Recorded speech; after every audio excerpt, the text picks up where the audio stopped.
Hello everyone, कैसे हो आप लोग। तो आप सभी का आज के वीडियो में बहुत बहुत स्वागत है। तो आज यहाँ पे जो केमिकल बॉन्डिंग है उसका यहाँ पे जो लेक्चर नंबर 8 है वो यहाँ पे हम लोग डिस्कस करने वाले हैं फॉर इन ऑर्गेनिक केमिस्ट्री। तो यहाँ इस चैनल पे जितने भी आज नए व्यूवर्स आए हैं, जो भी लोग नए जुड़ रहे हैं हमारे साथ, उनसे हमारा यही रिक्वेस्ट रहेगा कि आपको इस चैनल के ऊपर सीएसआईआर नेट और गेट के पूरा का पूरा जो सिलेबस है फॉर केमिस्ट्री वो आपको यहाँ पे मिलेगा। तो आप प्लीज हमसे जुड़े, हमारे चैनल को सब्सक्राइब करें। आप हमारे टेलीग्राम से ज्वाइन कर सकते हैं, हमारे इंस्टा पे आप ज्वाइन कर सकते हो। ओके, तो ये आप हमारे साथ जुड़ने के लिए आप कर सकते हो। अभी बात करते हैं कि आज के लेक्चर की, कि जो लेक्चर नंबर 8 है उसके अंदर हम लोग क्या देखने वाले हैं। ओके, तो लेक्चर नंबर 8 के अंदर जो हमारा टॉपिक होने वाला है वो टॉपिक है हमारा स्टेरिक नंबर 8।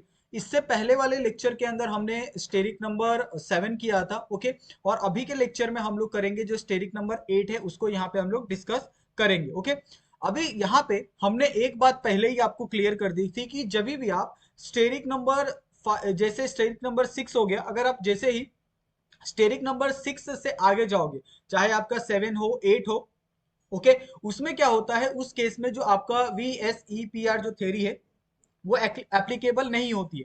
क्योंकि इसके अंदर क्या होता है कि जो आपको जो स्ट्रक्चर मिलने वाला रहता है वो बहुत ज्यादा डिस्टॉर्टेड रहता है। वो आपको एक प्रॉपर आपको जो स्ट्रक्चर है वो आपको नहीं मिलता है। तो ये सारी चीजें आपको होती है जब आप स्टेरिक नंबर 7 और 8 पे जाते हो। तो इसके लिए इतने ज्यादा जो क्वेश्चन है आपको स्टेरिक नंबर 7 और 8 से देखने के लिए नहीं मिलते हैं एग्जाम में भी। चाहे आप किसी भी एग्जाम में देख लो, चाहे आपका CSIR नेट हो, गेट हो, TFIR हो, यानी किसी भी कॉम्पिटिटिव एग्जाम के अंदर अगर आप देखोगे तो बहुत ही कम क्वेश्चन आते हैं जो स्टेरिक नंबर 7 और 8 को बिलोंग करते हैं। ओके, लेकिन फिर भी कुछ क्वेश्चन तो आते हैं जिस क्वेश्चन को देखना बहुत इंपॉर्टेंट है। तो यहाँ पे उसी क्वेश्चन के लिए हम लोग क्या कर रहे हैं, ये स्टेरिक नंबर 7 और 8 यहाँ पे डिस्कस कर रहे हैं। अभी यहाँ पे बात करते हैं कि जो स्टेरिक नंबर 8 है उसके अंदर आपके दो केस बनते हैं। ओके, स्टेरिक नंबर केस अंदर हम लोग दो तरीकों से इसको स्टडी करते हैं। सबसे पहला जो केस बनता है उसके अंदर आपको जो इसका हाइब्रिडाइजेशन देखने के लिए मिलता है वो हाइब्रिडाइजेशन है आपका sp3d4। ओके, ये सबसे पहला हाइब्रिडाइजेशन है। और दूसरा हाइब्रिडाइजेशन हम लोग आगे पढ़ेंगे, वो भी इसी तरीके से सिमिलर है। लेकिन उसमें कैसा है, जो एक्सक्लूजन वाला जो एक फैक्टर है ना, एस ऑर्बिटल वाला, वो एप्लीकेबल होता है। इसके अंदर आपको वो एप्लीकेबल नहीं होता है। तो इसके अंदर हाइब्रिडाइजेशन में क्या क्या इन्वॉल्व होता है, कौन कौन से यहाँ पे जो ऑर्बिटल होते हैं इन्वॉल्व होते हैं। आपका एक एस ऑर्बिटल, आपके 3 p ऑर्बिटल, प्लस आपका DXY, प्लस आपका DZX। Okay, D. तो ये आपके क्या होते हैं, टोटल 3 4 5 6, 4 3 7। ओके, इस तरीके से आपके ये सारे के सारे जो ऑर्बिटल है वो क्या होते हैं, इन्वॉल्व होते हैं। डी के टोटल कितने हैं, 5 है, 4 है। तो इस तरीके से सारे के सारे जो ऑर्बिटल है वो क्या है, इन्वॉल्व है इसके अंदर। डी से भी आपके दो इस तरीके के जो ऑर्बिटल है वो फॉर्म होते हैं। कौन कौन से ऑर्बिटल है वो यहाँ पे हम लोग देखते हैं। ओके, तो डी से जो सबसे पहला ऑर्बिटल फॉर्म होता है वो होता है आपका DX2Y2। ओके, और दूसरा फॉर्म होता है आपका DZ2। ये दो जो ऑर्बिटल है वो आपको यहाँ पे फॉर्म होते हुए दिखते हैं। इसका जो ज्योमेट्री होता है, इसका ज्योमेट्री होता है आपका स्क्वायर एंटी प्रिज्मेटिक। ओके, ये दोनों चीजें आपको याद करनी पड़ेगी। ओके, ये आपको कहीं मिलेगा नहीं, आपको ये याद करना ही पड़ेगा। ओके, दूसरा कोई आपके पास कोई चॉइस नहीं है। ओके, और ये है आपका डेडोहाइड्रल। ठीक है, तो इस तरीके से दो आपको स्ट्रक्चर यहाँ पे मिलते हैं, दो ज्योमेट्री आपको देखने के लिए मिलती है। अगर आप इसके ज्योमेट्री की बात करो कि इसका जो ज्योमेट्री है वो किस तरीके से आता है, तो इसका ज्योमेट्री थोड़ा सा कॉम्प्लिकेटेड होता है। जैसे इसमें क्या आता है, अगर आप कुछ एग्जांपल अगर आप कंसीडर करोगे, ये स्पेसिफिक एग्जांपल है। ओके, आप कोई भी एग्जांपल यहाँ पे कंसीडर नहीं कर सकते हो।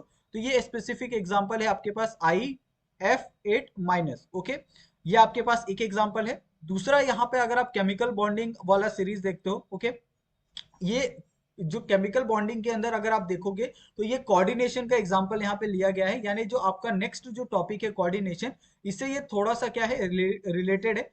तो ये आपको समझ में आ गया होगा कि यहाँ पे किस तरीके से ये सारे के सारे जो टॉपिक होते हैं वो इंटरकनेक्टेड होते हैं। ओके, ये आपको बात पता चल गई होगी। अभी अगर मैं इसके स्ट्रक्चर की बात करूं तो इसका स्ट्रक्चर पता है कैसे आएगा। ओके, जैसे यहाँ पे आपके पास क्या है, सेंट्रल आइटम है जो है आई। ओके, यहाँ पे आपके पास सेंट्रल एटम के साथ जो अटैच ग्रुप है वो है आपके पास एक फ्लोरीन यहाँ पे, एक फ्लोरीन यहाँ पे, दो, तीन, चार, ठीक है, ये आपके पास पांच, ये छः, ये सात और ये आठ। ओके, इस तरीके से टोटल आपके आठ जो फ्लोरीन होते हैं वो अटैच होते हैं एक आपके सेंट्रल एटम के साथ, ठीक है, इस तरीके से, ठीक है। और ये आपका फ्लोरीन नीचे वाला इस तरीके से, यानी सभी फ्लोरीन क्या होते हैं इस तरीके से क्या होते हैं अटैच होते हैं हर एक ग्रुप के अंदर। और यहाँ पे क्या होते हैं अटैच होने के बाद ये यहाँ पे आपको एक स्क्वायर फॉर्मेशन में आपको क्या होता है, एक यहाँ पे फॉर्मेशन होता है, यहाँ पे इस तरीके से आपको स्क्वायर फॉर्मेशन देखने के लिए इस तरीके से मिलता है यहाँ पे। ओके, इसके लिए हम लोग स्क्वायर एंटीप्रिज्मेटिक इसको स्ट्रक्चर को कहते हैं। लेकिन अगर आप दूसरी तरफ यहाँ पे डेडोहेड्रल देखोगे तो डेडोहेड्रल में कैसा होता है, यहाँ पे आपके पास सेंट्रल एटम है। ओके, सेंट्रल एटम के साथ ये क्या करते हैं, दो दो के पेयर में क्या करते हैं बॉन्ड का फॉर्मेशन करते हैं इस तरीके से। ओके, यानी आप अलग अलग अभी तक जितने भी बॉन्ड फॉर्मेशन देख रहे हो तो आपको इस तरीके का बॉन्ड फॉर्मेशन नहीं देखने के लिए मिलेगा।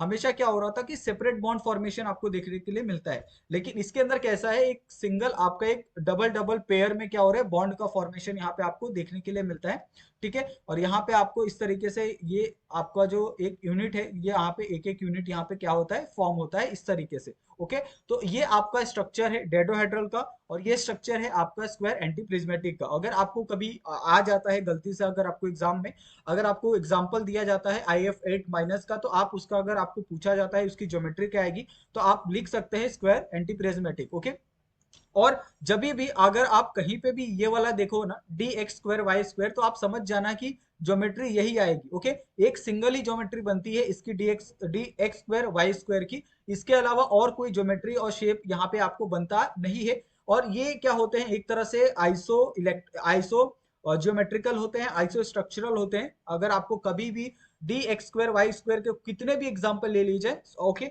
सभी के सभी का जो आपका जो शेप और स्ट्रक्चर रहेगा वो सबका क्या होगा सेम होगा, उसके अंदर कोई भी चेंजेस यहाँ पे देखने के लिए नहीं मिलेंगे। ओके, तो ये तो आपका हो गया पहला वाला जो हमने देखा था, पहला वाला यहाँ पे ये पहला वाला जो फैक्टर था उसके कंपैरिजन में। ओके, अभी यहाँ पे जो दूसरा वाला फैक्टर है उसके कंपैरिजन में देखते हैं। तो यहाँ पे जो आपका दूसरा फैक्टर है वो है आपके पास P3D5। ओके, ये आपके पास दूसरा एक जो यहाँ पे आपके पास कंडीशन आता है वो होता है आपके पास P3D5।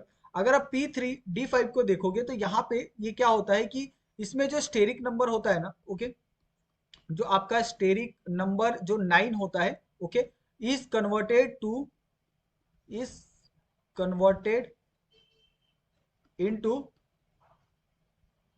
Steric number 8। ओके, तो इसमें कैसा होता है कि अगर आपके पास कोई स्टेरिक नंबर 9 है वो कन्वर्ट होके किस में फॉर्म हो जाता है स्टेरिक नंबर 8 के अंदर। ओके, और ये होता है एक्सक्लूजन ऑफ s कैरेक्टर की वजह से। Okay, exclusion of s orbital की वजह से। अगर हमने s ऑर्बिटल को हमने बाहर रख दिया तो बाहर रख दिया तो ऑफ कोर्स उसके अंदर जो स्टेरिक नंबर है वो कम हो जाएगा। तो यही सारी चीजें यहाँ पे आपको दिखने के लिए मिलती है। तो यहाँ पे आप सिंपली लिख सकते हो due to exclusion of s orbital. Okay, तो ये आपको बहुत अच्छे से समझ में आ गया हो गया कि जो स्टेरिक नंबर 9 है वो कन्वर्ट क्यों होता है स्टेरिक नंबर 8 के अंदर, क्योंकि due to exclusion of s orbital. और ये दोनों जो एक्सक्लूजन और इंक्लूजन है वो ऑलरेडी हमने पिछले वाले जो स्टेरिक नंबर 7 है उसमें हमने डिस्कस किया है बहुत ब्रीफ के अंदर। ओके, और इसका एक एग्जाम्पल हम लोग ले लेते हैं P3D5 का। तो इसका एक ही एग्जाम्पल यहाँ पे आपको मिलता है। ओके, ये एग्जाम्पल यहाँ पे आप ध्यान से देखो, वो है आपके पास जेनॉन F8 2-। ओके, अगर आप इसका यहाँ पे वैलेंसी देखो जेनॉन की तो क्या है आपके पास Xe2- है। ओके, तो ये कितना हो जाएगा आपके पास, ये हो जाएगा X1 2 3 4 5 6 7 8 9 10। ओके, यहाँ पे उसके साथ कितने फ्लोरीन है, एक फ्लोरीन, दो फ्लोरीन, तीन फ्लोरीन, चार फ्लोरीन, पांच फ्लोरीन, छह फ्लोरीन, सात फ्लोरीन, आठ फ्लोरीन, और एक क्या है आपके पास लोन पेयर है जो क्या होगा आपका एक्सक्लूजन होगा यहाँ पे। और ये एक्सक्लूजन क्या होगा आपका एस ऑर्बिटल होगा। ओके, ये एक्स ऑर्बिटल का यहाँ पे क्या हो रहा है एक्सक्लूजन हो रहा है। और जब एस ऑर्बिटल का यहाँ पे एक्सक्लूजन होता है तो आपको यहाँ पे अगर आप देखो तो आपको 8 यहाँ पे क्या हो रहे हैं बॉन्ड पेयर देखने के लिए मिल रहे हैं। और प्लस आपके पास क्या हो रहा है, एक लोन पेयर देखने के लिए मिल रहा है, जिसकी जो एक एक्चुअल स्टेरिक नंबर था वो कितना था आपका 9 था, लेकिन आफ्टर एक्सक्लूजन ये कितना हो जाएगा 8 हो जाएगा। अगर आप 9 की ज्योमेट्री देखते हो तो इसकी ज्योमेट्री क्या आएगी, स्क्वायर एंटी प्रिज्मेटिक आएगी। ओके, क्योंकि यहां से क्या हो रहा है, एक एक्सक्लूज हो रहा है, एक्सक्लूजन ऑफ एस ऑर्बिटल के अंदर, कारण इसकी जो ज्योमेट्री होगी वो कितनी हो जाएगी, स्क्वायर एंटी प्रिज्मेटिक हो जाएगी। ओके, और यहाँ पे इसका जो शेप है वो शेप भी क्या आ जाएगा आपको, एंटी स्क्वायर एंटी प्रिज्मेटिक ही आपको यहाँ पे देखने के लिए मिलेगा। ओके, तो ये दोनों के शेप और ज्योमेट्री क्या है आपको सेम है, तो ऐसे कंपाउंड को हम लोग क्या बोलते हैं, जहां जहां की जो ज्योमेट्री और शेप दोनों कॉमन हो उसको हम लोग क्या बोलते हैं, आइसोज्योमेट्रिकल। ओके, जहां पे आपको शेप और ज्योमेट्री दोनों शेप मिले, जहां पे जो दोनों की ज्योमेट्री सेम हो उसको आइसोज्योमेट्रिकल, जहां पे दोनों का शेप सेम हो उसको आइसोस्ट्रक्चरल। ओके, तो ये आपको समझना होगा।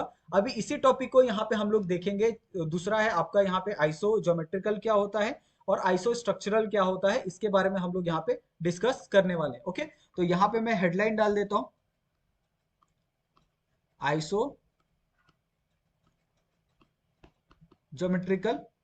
ओके, तो आइसोज्योमेट्रिकल क्या होता है वो यहाँ पे मैं इसका जो डेफिनेशन है वो यहाँ पे मैं लिख देता हूँ ताकि आपको दिक्कत ना हो। ठीक है, तो यहाँ पे क्या होता है, those who have same geometry. Okay, जिसकी ज्योमेट्री क्या होती है, सेम होती है, उसको हम लोग क्या कहते हैं, आइसोज्योमेट्रिकल कहते हैं। ओके, और दूसरा है आपके पास isostructural. Okay, isostructural. Okay, तो आइसोस्ट्रक्चरल क्या होता है वो हम लोग एक बार इसका भी डेफिनेशन यहाँ पे लिख लेते हैं। ओके, दोस हु हैव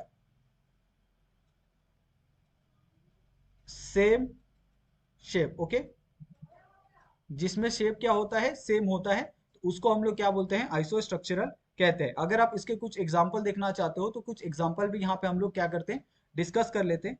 तो ये एग्जांपल कौन कौन से हैं, ये एग्जांपल है आपके पास CH4 दिया है आपको मैंने एक, दूसरा है आपके पास SNF2 दिया है, और तीसरा आपके पास दिया है H2O है। ओके, अगर आपको इसके अंदर पहचानना हो कि कौन सा आइसोस्ट्रक्चरल है और कौन सा यहाँ पे आइसो और ज्योमेट्रिकल है, तो आप कैसे पहचानोगे, तो सभी की यहाँ पे जो ज्योमेट्री और शेप है वो आप क्या करना पड़ेगा, आपको फाइंड करना पड़ेगा। ओके, तो सभी की यहाँ पे ज्योमेट्री और शेप क्या करते हैं हम लोग, फाइंड करते हैं। सबसे पहला आपका CH4 है। ओके, CH4 के अगर आप ज्योमेट्री देखो तो CH4 की ज्योमेट्री क्या होती है, टेट्राहेड्रल होती है। ओके, अगर आप इसका शेप देखो तो शेप क्या होता है, शेप भी आपको टेट्राहेड्रल देखने के लिए मिलता है। उसी तरीके से अगर आप SNF2 देखो तो इसकी जो ज्योमेट्री होती है, इसकी ज्योमेट्री क्या होती है आपको, ट्राइगोनल। ओके, ट्राइगोनल प्लेनार, और इसका जो शेप होता है, ओके, शेप क्या होता है इसका, बेंट शेप होता है। ठीक है, उसी तरीके से अगर आप H2O देखो तो H2O में इसकी जो ज्योमेट्री होती है, ज्योमेट्री क्या होती है इसकी, टेट्राहेड्रल होती है, और इसका जो शेप होता है, शेप क्या होता है इसका, बेंट शेप होता है। ठीक है, अगर आपने देखा होगा H2O कैसा होता है, ये ऑक्सीजन, यहाँ पे आपका हाइड्रोजन, यहाँ पे आपका हाइड्रोजन। ओके, इस तरीके से आपका इसका जो शेप होता है बेंट शेप होता है।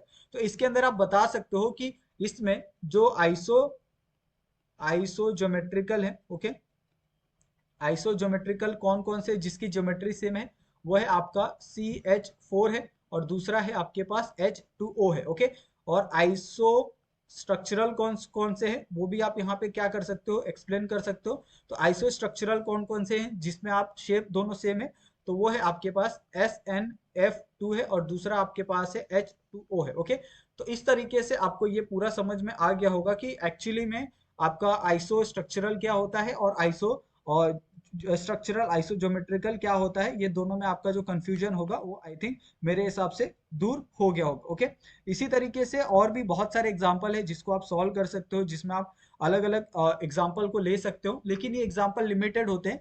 लिमिटेड इसके लिए होते हैं, लिमिटेड होने के कारण ही इसको हम लोग एज अ लिमिटेशन देखते हैं। लिमिटेशन ऑफ जो VSEPR थ्योरी है उसको हम लोग एज अ कंसिडर करते हैं। और अगर आपको कभी ऐसा भी क्वेश्चन आ सकता है कि what is the limitation of VSEPR theory, तो आप हमेशा ध्यान रखना कि VSEPR थ्योरी की लिमिटेशन क्या होगी, जब आप क्रॉस करोगे जो स्टेरिक नंबर है 7, 8, अगर आप वहां तक जाते हो तो वो दोनों क्या है आपके limitation of VSEPR theory आती है, जिसके अंदर आप आसानी से एग्जाम्पल को नहीं ढूंढ सकते, आप आसानी से उस एग्जाम्पल को आप सॉल्व नहीं कर सकते, आप आसानी से उसकी ज्योमेट्री को आप डिसाइड नहीं कर सकते। ओके, तो ऐसे ही बहुत सारे कमाल के वीडियो के लिए आप हमारे साथ जुड़े, हमारे चैनल को सब्सक्राइब करें। अगर आपको कोई दिक्कत आती है तो प्लीज आप हमें इंस्टाग्राम टेलीग्राम पे मैसेज करें, कमेंट बॉक्स में आपका सजेशन दे कि आप क्या इंप्रूव कर सकते हैं, जो भी चीज़ है आप वहां पे हमें डिटेल में बता सकते हैं। तो थैंक यू सो मच आप सभी का वीडियो देखने के लिए। मिलते हैं हम लोग नेक्स्ट वीडियो में नए टॉपिक के